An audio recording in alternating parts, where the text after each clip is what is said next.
एकदा का मुलांच्या शाळा सुरू झाल्या की सकाळी उठल्यावर रोज पडलेला प्रश्न की आज मुलांच्या डब्याला काय द्यायचं, जे की हेल्दी असलं पाहिजे, त्यांनी आवडीनं खाल्लं पाहिजे, मग त्यांच्यासाठी भरपूर भाज्या घालून बनवलेला हा पदार्थ नक्कीच देऊ शकता।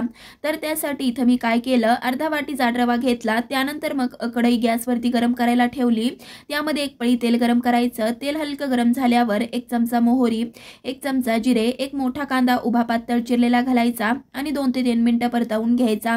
हलकासा कांदा मऊ झाल्यावर आता ह्यामध्ये काही बाकीचंही साहित्य घातलं, त्यामध्ये 1 उभी चिरलेली ढोबळी मिरची, 1 छोटंसं गाजर उभंच चिरलंय तेही घालायचं, मग हिरव्या मिरचीचे तुकडे आणि अर्धा चमचा किसलेलं आलं घालायचं आणि 2 ते 3 मिनिटांसाठी पुन्हा हे परतवून घ्यायचं। आता ह्यात काय केलं, उभा चिरलेला 1 टोमॅटो घालायचा, पाव वाटी मटार, 1 मोठा चमचा कच्चे शेंगदाणे आणि 2 चमचे कच्ची उडदाची डाळ घालून टोमॅटो हलका मऊ होईपर्यंत परतवून घ्यायचा। मग नंतर ह्यामध्ये काय केलं, कढीपत्ता, काजूच्या पाकळ्या आणि घेतलेला रवा घालून छान असा 7 ते 8 मिनिटांसाठी फोडणीमध्ये भाजून घ्यायचा। 7 ते 8 मिनिटातच रवा आपला चांगला असा भाजून झालाय। ह्यामध्ये काय केलं, चवीपुरतं मीठ घातलं, छान असं एकजीव करून लगेचच रव्याच्या तिप्पट गरम पाणी घालायचं आणि मिक्स करून झाकण न ठेवता असंच आपल्याला पाणी आटवून घ्यायचं।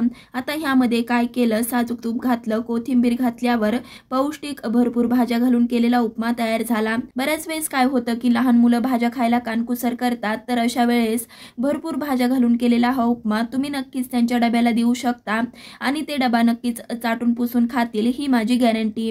तर तुम्ही सुद्धा शाळा उघडल्यावर असा उपमा त्यांच्या डब्याला नक्कीच द्या। लाईक शेअर सबस्क्राईब करायला विसरू नका। धन्यवाद।